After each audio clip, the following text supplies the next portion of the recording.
Star Wars issues 42 and 43 head to the Outer Rim, where Greta is taken from her artwork by the reflection of a man in her doorway. She whips around and shoots at the man with her blaster, and the man is revealed to be Luke Skywalker. Luke blocks the bolt with his hand, surprising Greta and even himself, since while he's heard of that technique, he's never done it before with the Force. Greta is glad that it works, since she wouldn't want to be the person who killed Luke Skywalker, Jedi Knight. She asks why he's there, learning Luke came looking for her specifically, which surprises her even further since she made it pretty hard for her to be found. Luke reveals that R2-D2 actually found her, having tracked her ship's telemetry when she took off on Christophsis, something that the little droid did on his own accord. Greta asks why he's there, and Luke shows her the red Kyber Crystal, revealing that it's one of the ones that Dr. Cuata gave him along with the green crystal, and he wants to try and heal this one. Greta isn't so sure she can help since she told him all about the ritual last time and it still didn't work, and the Fallen Nasi haven't healed a crystal in over 1,000 generations. Luke knows that he'll have to fight the Sith since that's inevitable, and he's not ready, and he and a lot of others will die, and while he's learned lots about being a Jedi, he doesn't really know a lot about the Sith and why they are the way they are and how to beat them. And the last time he was in the crystal, he saw a Sith, so he's going back into the crystal to try and find out what he can. Another woman arrives, telling Luke there is nothing safe about what he wants to do. She introduces herself as Auntie Fees,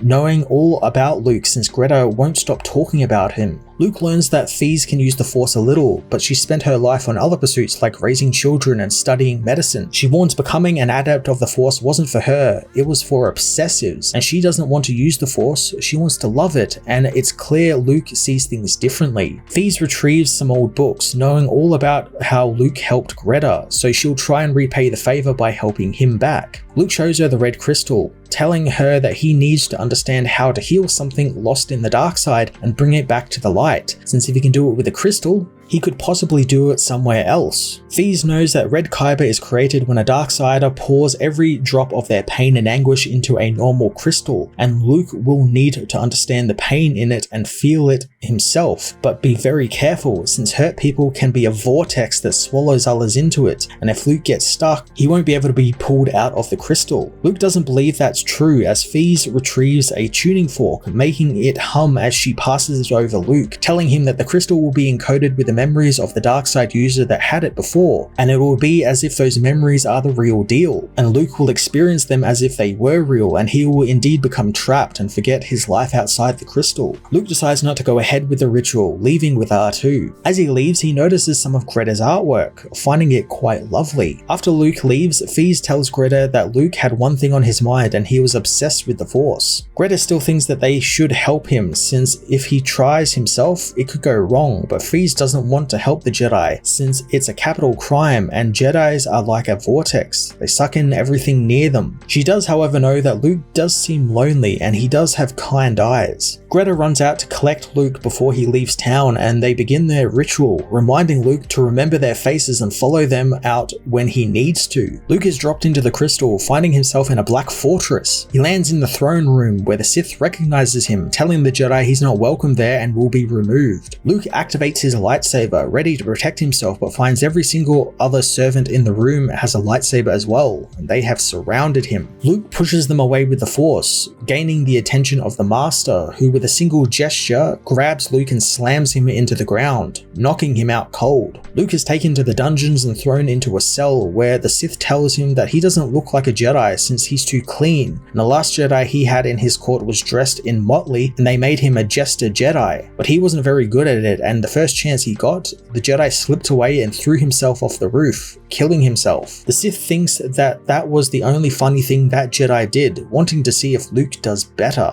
Luke tries to ask the Sith when this is, but the Sith says it's the same as it's always been. It's the now. He wonders if Luke still wants to offer him help and if he's still trying to heal him of his pain. And Luke knows that it is possible to do so and he doesn't have to be in the dark forever. The Sith sends his guards at Luke, telling him that they need to give the Jedi a lesson in reality. The guards beat Luke as Greta and Fees find Luke has been in there for a very long time. Fees tells her not to worry since while she isn't a Jedi, she is a sensitive person and there is no reason for concern since Luke is doing just fine as the Jedi is beaten by the guards as the Sith tells him that the only thing a Jedi can do in this realm is to suffer forever. After some more beatings, the Sith tells Luke that he will never forget this moment since no one leaves their pain behind. He knows the easy moments in their lives blend together into an unmemorable mess, but their injuries and agonies are what they vividly remember and make them who they are. He looks longingly at the cell that has the baby crib in it, knowing that they begin to learn from their very earliest days. Luke tries to explain that his entire place exists because this version of the Sith was so badly hurt and now he lives his worst moments. He asks if the Sith wants it to stop, but he doesn't,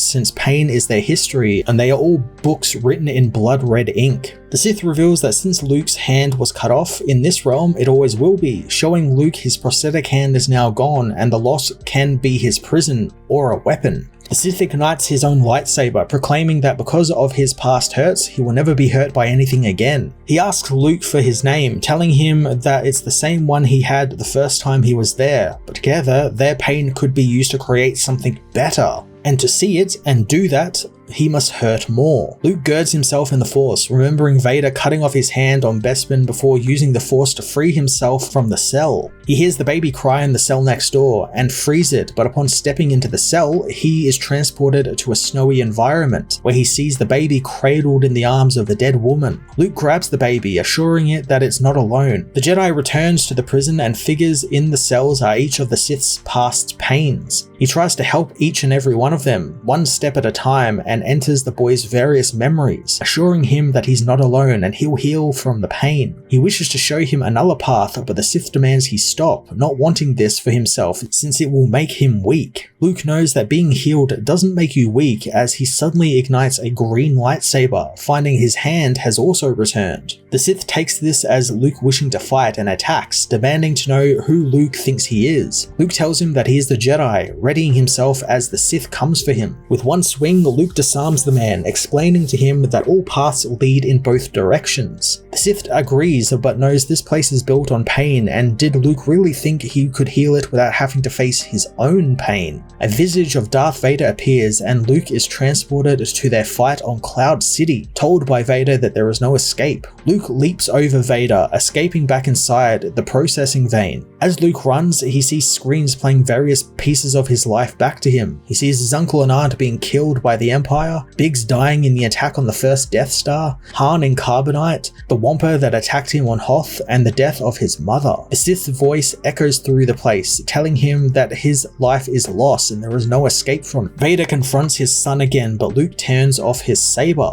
knowing that there is no escape and he'll have to face Vader again since it's both of their destinies. Luke knows nothing of his father, but figures that he must have a place like this inside of him as well, and it means that he didn't begin as Darth Vader. Vader then turns into a bright light shaped like Anakin Skywalker, and Luke knows that there is still good within the Sith, and knows no one is beyond help. Upon touching the light, Luke is returned to the Sith castle, only this time it's bright white and bathed in sunlight. Auntie Fees meanwhile notices the Sith crystal has turned white, signaling that it has been healed as Luke awakens, telling Fees that the crystal was inhabited by a person who was very badly hurt. He gives her the crystal, not needing it anymore, as Greta asks if he learned anything about the Sith, but Luke didn't, since whatever happened to that being in the crystal happened a long time ago, and if they were a Sith, they were a very different Sith than the one he has to deal with today. He knows that while he didn't learn a lot about the Sith, he did learn a lot about himself, as he retrieves the green Kyber Crystal he still has, knowing that with it, it will have to be enough to fight the darkness with.